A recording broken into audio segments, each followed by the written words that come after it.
So hello everyone, good morning to all of you. दोस्तों, अगर आप तैयारी कर रहे हैं टीजीटी पीजीटी की, यूपी टीजीटी पीजीटी स्पेशल, तो आपके लिए ये सेशन बहुत ज़्यादा इंपॉर्टेंट होने वाला है, क्योंकि हम यहाँ कर रहे हैं प्रैक्टिस जो प्रीवियस ईयर के क्वेश्चन से पूछे गए हैं। ओके, यहाँ पर हमने प्रैक्टिस सेट 2 लिया है, इसमें फिर से हमने 50 क्वेश्चन लिए हैं। और जिसने पार्ट 1 अगर विजिट नहीं किया हो तो पार्ट 1 को विजिट जरूर करना, क्योंकि बहुत ज़्यादा इंपॉर्टेंट है। मैं आपको एडिशनल इन्फॉर्मेशन भी यहाँ पे आपको बताता हुआ चलता हूँ। इससे एक लेवल पता चलता है कि किस तरीके का एग्ज़ाम पेपर बन सकता है जो 2022 या 23 में एग्ज़ाम होने वाला है। 2022 वाला जो पेपर है 23 में होने वाला है, तो उससे एक लेवल समझ में जाएगा कि किस तरह के क्वेश्चन पूछे जाते हैं। ओके, तो बिना देरी किए स्टार्ट करते हैं दोस्तों। देखिए, क्वेश्चन नंबर 1 है कि हु इज़ द मोस्ट। देखिए, यहाँ पे जो हम लिटरेचर प्लस ग्रामर दोनों चीज़ें कवर कर रहे हैं। ओके, तो चीज़ का ध्यान रखना है। तो क्वेश्चन 1 है कि who is the most translated author of the world. एक मिनट हम पेन ले लेते हैं। देखिए, तो आपसे पूछा रहा है कि who is the most translated. क्या पूछ रहा है आपसे? Most translated author of the world, है ना। तो इसका आंसर हो जाएगा आपका क्या है ये? Vladimir Lenin. तो ये मेरा क्वेश्चन गलत है। जब मैंने प्रैक्टिस सेट लगाया था तो मैं ली टॉलस्टॉय को समझा था, तो ये आंसर मेरा गलत हो गया था क्वेश्चन। ठीक है, तो ऑप्शन नंबर सी आपका करेक्ट आंसर हो जाएगा। आपको बस ध्यान रखना है कि अगर यही पूछा जाए कि who is the most translated author of the world, तो आपका आंसर हो जाएगा व्लादिमीर लेनिन। नेक्स्ट क्वेश्चन है हमारा, who was the founder of the भारतीय जनपथ।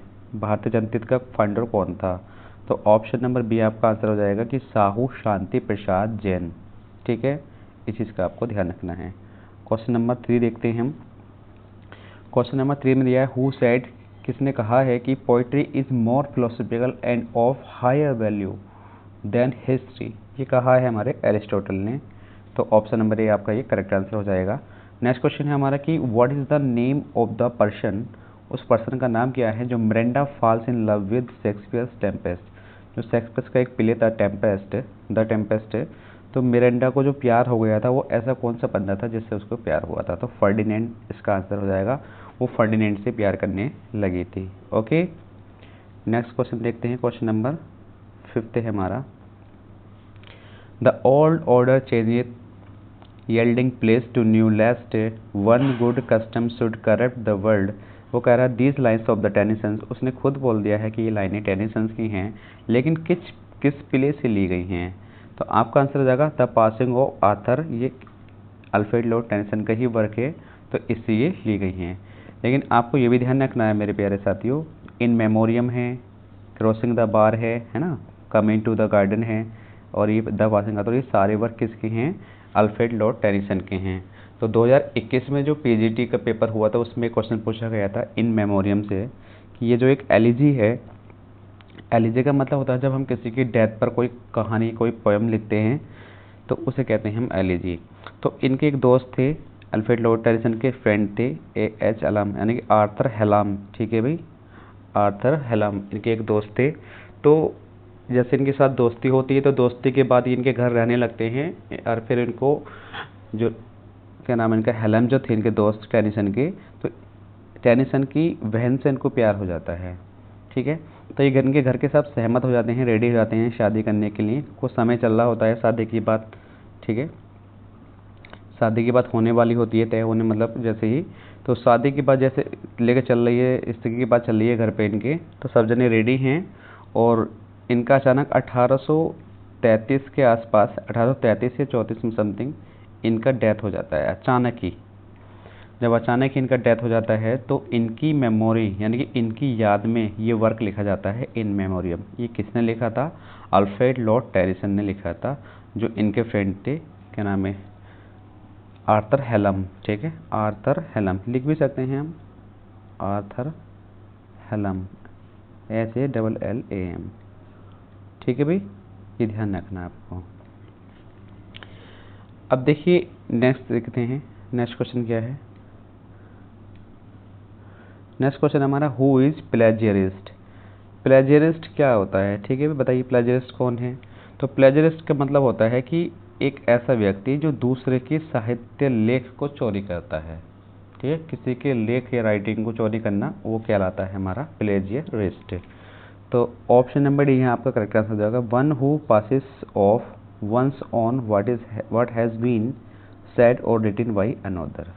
ठीक है, ये आपका आंसर हो जाएगा। नेक्स्ट क्वेश्चन है हमारा, क्वेश्चन नंबर 7 है कि they also serve who stand and wait. ये जो प्यारी सी कोट्स है हमारी, ये किसने बोली है? हमारी मिल्टन से ली गई है। ठीक है, जॉन मिल्टन ने इसको बोला है कि they also serve who stand and wait. Next question देखते हैं हम दोस्तों, क्वेश्चन नंबर 8 है। यहाँ आपसे कहा जा रहा है कि which work of Anglo Saxon is considered the earliest and the greatest epic. बताइए। तो जो विवल्क है ना, ये आपका करेक्ट आंसर हो जाएगा। विच वर्क, कौन सा वर्क है वो? जो एंग्लो सैक्सन का टाइम पीरियड था, एंग्लो सैक्सन का जो टाइम पीरियड था 450 से लेके 1066 था। आपको ये याद रखना है। ठीक है, तो इसका जो आंसर हो जाएगा बेवुल्फ हो जाएगा। और क्वेश्चन नंबर देखते हैं हम 9, who of the following is considered the founder of English pros. तो यहाँ पर आपका आंसर हो जाएगा किंग अल्फ्रेड। ठीक है, क्या पूछना चाह रहा है वो? Who of the following considered founder of English pros. English pros का को फाउंडर कौन था? ठीक है, तो यहाँ पर था किंग अल्फ्रेड। नेक्स्ट क्वेश्चन देखते हैं, क्वेश्चन है हमारा next, speaking of the Elizabethan age a renowned. Renowned मैंने देखिए अभी एक सुबह क्या नाम है जो वोकैब का सेशन चल रहा है हमारा, उसमें मैंने इसका मीनिंग बताया। इसका मीनिंग क्या होता है? फेमस होना। ठीक है, रिनाउंड का मतलब क्या होता है? फेमस होना। Renowned poet remark during the age be suddenly see England's nobles puissant nation arousing herself like a strong man after sleep and shaking her invincible law. Who was the poet? किसने कहा था इनको? ठीक है भाई, who was the poet मतलब वो poet कौन थे जिसने ये लाइनें बोली हैं, ये जो लिख रही हैं आपके सामने। ओके, ठीक है। चलते पहले हम इसको ऑप्शन इसके नेक्स्ट पेज पे दे रखे हैं। देखिए, ये आपका आंसर हो जाएगा। देखिए यहाँ पे जॉन मिल्टन। ठीक है, जो पिछला क्वेश्चन था उसका जॉन मिल्टन आंसर हो जाएगा। अब देखिए नेक्स्ट क्वेश्चन है हमारा, doubt that the stars are fire, doubt that the sun doth move. ठीक है, doubt truth to be a liar. मैं इसको कैसे याद रखता हूँ? देखिए ये लाइन्स जो हैं ये हमारी हैमलेट ने बोली है, प्ले हैमलेट से ली गई हैं, जो 1601 में आया था। ठीक है भाई, विलियम शेक्सपियर का प्ले है ये। इसमें डाउट डाउट डाउट ऑप्शन आ रहा है, तो मैंने इसी से याद रख लेता हूँ कि डाउट डाउट डाउट हमेशा किसे याद रहता है? मिल्टन को डाउट रहता है हमेशा के लिए। तो मैं इस तरीके से इस लाइन को याद कर लेता हूँ, भूलते नहीं हूँ एकदम ही, कि ऐसा नहीं हो सकता कि कोई और राइटर इसको बोला है। ठीक है, तो आपको इस चीज़ का ध्यान रखना है। अब जैसे देखिए नेक्स्ट क्वेश्चन है हमारा, बिच ऑफ द फॉलोइंग क्या बोला हूँ मैं? बिच of the Shakespeare's heroes voice these lines. अच्छा, वो तो इसका आंसर हो गया है हैमलेट। क्वेश्चन नंबर 12 है हमारा, उसमें कहा जा रहा है कि what was the name of the girl who wanted to marry Cassio. Othello एक प्ले है, उसमें ये पूछना चाह रहा है कि जो कैसियो से कौन शादी करना चाहती थी, तो वो बियंका थी। ठीक है, what was the name of the girl who wanted to marry Cassio in Othello, तो बियंका थी वो। ठीक है भाई। नेक्स्ट क्वेश्चन है हमारा, when Soros come they come not single spice but in battalion. ये लाइन बोली है क्लाउडियस ने। क्लाउडियस इनका एक प्ले है हैमलेट, तो उसी का एक करेक्टर है। क्लाउडियस है, पोलोनियस है, रोसेनक्रेंज है और गर्ट्रूड है। ये सारे करेक्टर हैमलेट के हैं। ठीक है, ये आपको ध्यान रखना है। नेक्स्ट क्वेश्चन देखते हैं। देखिए नेक्स्ट क्वेश्चन हमारा, हु ट्रांसलेटेड प्लूटार्च लाइफ को किसने ट्रांसलेट किया है? कब? 1579 में। इसका आंसर हो जाएगा आपका थॉमस नॉर्टन ने किया है। ओके, नेक्स्ट क्वेश्चन हमारा, which among the following poets is not written by Shelley. यानी कि कौन सी ऐसी पोएम्स है जिसने शैली ने नहीं लिखी है? तो और टू द बेस्ट विंड इन्होंने लिखी है, टू ए स्काईलार्क इन्होंने लिखी है, क्लाउड भी इन्होंने लिखी है, लेकिन टू द नाइटिंगेल इन्होंने नहीं लिखी है। ये किसका वर्क है? और टू द नाइटिंगेल ये जॉन कीट्स का वर्क है। आपको इस चीज़ को याद रखना है। क्वेश्चन नंबर 16 देखते हैं। क्वेश्चन नंबर 16 में कहा जा रहा है कि when was Darwin's origin of species published. यानी कि जो वर्क है हमारा ओरिजिन ऑफ स्पीशीज कब पब्लिश्ड हुआ था? तो 1859 में पब्लिश्ड हुआ था। ओके, नेक्स्ट क्वेश्चन है हमारा, अल्फ्रेड टेनिसन। देखिए अल्फ्रेड टेनिसन का एक वर्क आ गया इन मेमोरियम, अभी मैंने बताया भी था आपको। तो उन्होंने किसकी डेथ पे लिखा था? हेलाम। देखिए आ गया, हेलाम की डेथ पे लिखा था। ये बहुत ज़्यादा इंपॉर्टेंट है, पूछा जाता है हर साल, पूछा जाता है ये क्वेश्चन, आपको याद रखना है। नेक्स्ट क्वेश्चन है हमारा, identify the poem written by Tennyson which contains the following lines. Lines कौन सी हैं? टू स्ट्राइव है, to seek, to find and not to yield. तो ये यूलिसिस से ली गई हैं लाइनें, ठीक है, अल्फ्रेड लॉर्ड टेनिसन की हैं। और ये सारे के सारे वर्क किसके हैं? अल्फ्रेड लॉर्ड टेनिसन के हैं, आपको याद रखना है। यानी कि माउड है, इन मेमोरियम है, लोकस ले हॉल है, ये सारे वर्क भी आपको याद रखना है किसके हैं? ये अल्फ्रेड लॉर्ड टेनिसन के हैं। ओके दोस्तों, नेक्स्ट है हमारा, देखिए विच of the following poems has a story from the Greek mythology.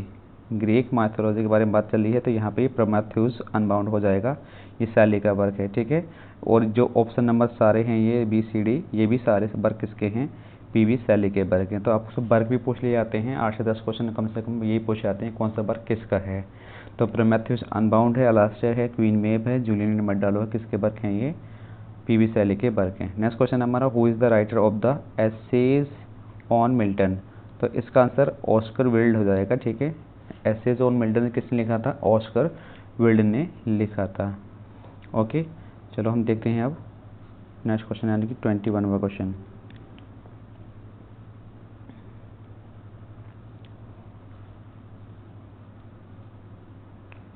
देखिए 21 क्वेश्चन है हमारा, who wrote the portrait of the mister H. The portrait of mister H जो है एन एस्से है, स्टोरी ऑन शेक्सपियर सोनेट्स 1891 में। तो ये किसने लिखा था? ये भी ऑस्कर विल्ड ने लिखा था, ठीक है भाई। नेक्स्ट क्वेश्चन हमारा, who was the first recipient of the साहित्य अकेडमी अवार्ड। इंग्लिश लिटरेचर के लिए बात चल रही है, साहित्य अकेडमी अवार्ड के। तो फर्स्ट रेसिपिएंट कौन थे? तो आर के नारायण थे, ठीक है भाई, इसका आपको याद रखना है। क्वेश्चन नंबर देखते हैं अब हम 23 क्वेश्चन है हमारा, हु ट्रांसलेटेड ओमर खयाम। ओमर खयाम ये जो वर्क है किसने ट्रांसलेट किया है? तो आपका सही जगह एडवर्ड फिट्जजेराल्ड ने किया है। ओके, नेक्स्ट क्वेश्चन देखते हैं हम 24 में कहा जा रहा है कि हु, बहुत ज़्यादा पूछा था, देखिए ये इंपॉर्टेंट क्वेश्चन है हमारा, निजिम मैजिकल का वर्क है, ये याद रखना है आपको। Who among the following poets wrote the essay Naipaul's India's mine. तो ये हमारा निजिम एजिकेल ने इसको लिखा है, ठीक है भी, इसको याद रखना है। 25 क्वेश्चन देखते हैं हम। 25 क्वेश्चन है, if the paradoxical utterance combines two terms that in order to usage are contrary such as pleasing pains and burning chills is called. यहाँ पर देखिए आपसे क्या पूछ लिया? फिगर ऑफ स्पीच पूछ लिया है। प्लीजिंग का मतलब खुश होना और पेन का मतलब दुखी होना, बर्निंग का मतलब जलना, चिल का मतलब शांत रहना। तो अगर दो वर्ड हैं और दोनों अपोजिट हैं, दोनों वर्ड एक एक साथ रखे हैं, यानी कि दोनों वर्ड बिल्कुल आसपास में रखे हैं और दोनों एक दूसरे के जस्ट अपोजिट हैं, तो वहाँ पर हम ऑक्सीमोरन आंसर हो जाएगा आपका। ओके, नेक्स्ट क्वेश्चन है देखिए 26 क्वेश्चन में कहा है, which of the following is a medieval form a short comic and satiric tale in verse dealing realistically with middle class और lower class characters delighting the ribald and the obscenes. तो आपका answer हो जाएगा फेवल्यू, इसका answer क्या हो जाएगा?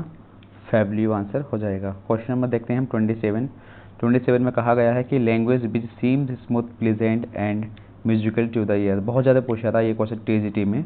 और देखिए लैंग्वेज विच सीम्स जो दिखाई पड़ती है कैसी? स्मूथ हो, प्लीजेंट हो एंड म्यूजिकल हो, टू ईयर करने के लिए, ठीक है भाई। ईयर का मतलब क्या होता है? जो कान होते हैं हमारे, उससे रिलेटेड होती है सुनने के लिए, तो वो उसका आंसर हो जाएगा यहाँ पर यूफोनी होता है वो। कैकोफोनी तब मतलब होता है कि हार्श आवाज़, जो मतलब अगर हम उसको सुनते हैं तो बहुत ज़्यादा बकवासी आवाज़ आती है, मतलब ठीक है, हार्श आवाज़ बोलते हैं इसको हम। तो इसका आंसर हो जाएगा option number A. Next question है, अलिट्रेशन से पूछ लिया है, अलिट्रेशन की स्पेलिंग भी पूछी जाती है, आपको याद रखना है, ALLITERATION होता है। Is the repetition of a speech sounds in the sequence of nearby words usually applied to consonants only, ठीक है, इसका आंसर हो जाएगा। वो कहना चाह रहा है, जो देखिए अलिट्रेशन जो होता है ना, अगर कोई हमारा सेंटेंस दे रखा है, कोई भी वर्ड दे रखे हैं, तो इनका जो पहले वर्ड होता है, ये बीच में भी हो सकता है, पहला वर्ड जो होता है स्टार्टिंग में होता है, ठीक है, वो सब सेम होते हैं, सब क्या होते हैं? ये सारे सेम होते हैं, रिपीटेड होते हैं। लेकिन ये सारे के सारे वर्ड जो होते हैं कॉन्सोनेंट्स होते हैं, कॉन्सोनेंट्स वर्ड होते हैं जो रिपीट होते हैं, ठीक है, तो वहाँ होता है हमारा रिट्रेशन। पर्पल पैसेज का मीनिंग क्या होता है? यहाँ लाइन दी गई है, पर्पल पैसेज का मीनिंग क्या होता है? तो ये हमें अभी बताते हैं, हम चलते हैं नेक्स्ट पेज पर। देखिए तो यहाँ पूछ रहे हैं आपसे पर्पल पैसेज का मीनिंग होता है कि a sudden highlighting of style which makes a sections of fifth section of A work stand out among the rest है, ये इसका आंसर हो जाएगा। ये क्वेश्चन मुझसे भी गलत हो गया था। नेक्स्ट क्वेश्चन देखते हैं 30 हम। देखिए 30 जो क्वेश्चन है हमारा, एक टर्म होती है जो फिगर स्पीच से रिलेटेड होती है, मालाप्रोपिज्म। मालाप्रोपिज्म बहुत ज़्यादा पूछी गई है। अगर आप प्रीवियस ईयर के क्वेश्चन अगर सॉल्व कर रहे हैं, प्रैक्टिस सेट लगाए हैं, तो बहुत ज़्यादा पूछी जाती है। इसका मतलब क्या होता है? रिडिक्यूलस मिसयूज, मतलब कहीं ना कहीं लिखते हुए हमसे कहीं गलती होना, ठीक है, तो उससे बोलते हैं हम मालाप्रोपिज्म। देखिए क्या हो गया, विच मीन्स, इसका मीनिंग क्या होता है? रिडिक्यूलस मिसयूज करना ऑफ द वर्ड्स। वर्ड्स का is drive from mister Malaprop is Sheridan novels.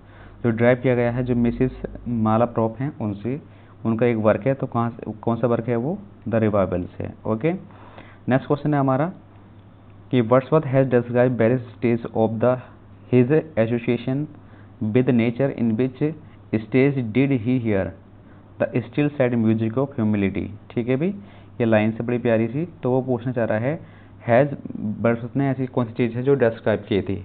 The final stage इसका करेक्ट आंसर हो जाएगा, the final stage. Next question है हमारा Hellas A frequent theme in romantic poetry. बताइए इसका answer क्या होगा? Hellas A frequent theme in the romantic poetry. तो इसका आंसर हो जाएगा आपका ऑप्शन नंबर बी, यानी कि Byzantines province in northern and central mainland Greece. Okay, next question देखते हैं हम 33 में पूछा गया who among the following is known for the Hellenistic spirit. तो ये कह रहा है कि हेलेनिक स्पिरिट के लिए कौन जाने जाते हैं? तो जॉन कीट्स जाने जाते हैं। ठीक है, इस चीज़ का आपको ध्यान रखना है। नेक्स्ट क्वेश्चन पूछा जा रहा है कि who is the first recipient of Sahitya Akademi for English drama. English drama के लिए पूछा जा रहा है, तो आपका आंसर हो जाएगा Mahesh Dattani. Okay, next question देखते हैं। देखिए हम, नेक्स्ट क्वेश्चन है हमारा the liberty which poets takes in poetic licence. आपका आंसर हो जाएगा पोएटिक लाइसेंस। द लिबर्टी जो होती है which poets take is poetic licence. Okay, next question हमारा ए लाइन, एक ऐसी line, part of a line repeated in a course of a poem usually at the end of a stanza. Each stanza के last में जो repeat होती है उसे बोलते हैं हम क्या? रेफ्रेन बोलते हैं उसको हम। ओके, नेक्स्ट क्वेश्चन देखते हैं। नेक्स्ट क्वेश्चन है हमारा a group of younger artist critics and poets gave a call to return to the simplicity and the spirit of the devotion found in the Italian painting before the time. तो इसको option देख लेते हैं हम पहले जरा।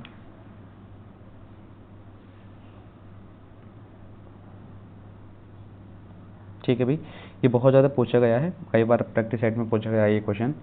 तो पूछा जा रहा है of Raphael what is their brotherhood. Brotherhood known as in English literature में किस नाम से जाना जाता है? तो प्री रैफेलाइट ब्रदरहुड। ठीक है भाई, आपको याद रखना है प्री रैफेलाइट ब्रदरहुड, ये चीज़ आपको याद रखनी है। ऑप्शन में सेम देखने को मिल सकता है।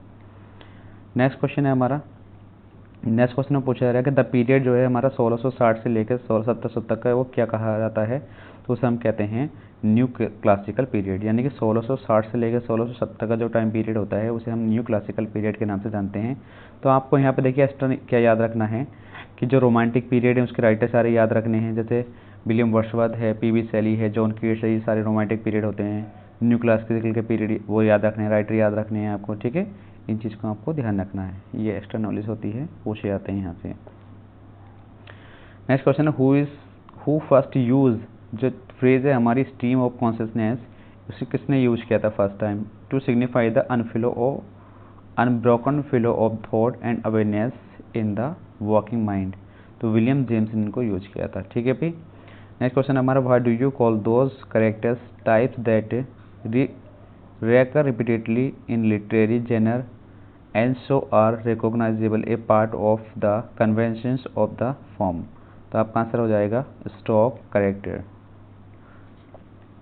क्वेश्चन नंबर 41 देखते हैं।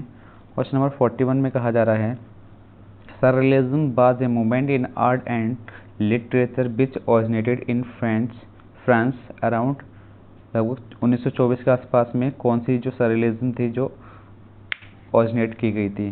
ठीक है, तो आपका आंसर हो जाएगा a revolt against restraints of the reason on the subconscious, ये आपका आंसर हो जाएगा। क्वेश्चन नंबर नेक्स्ट देखते हैं हम 42।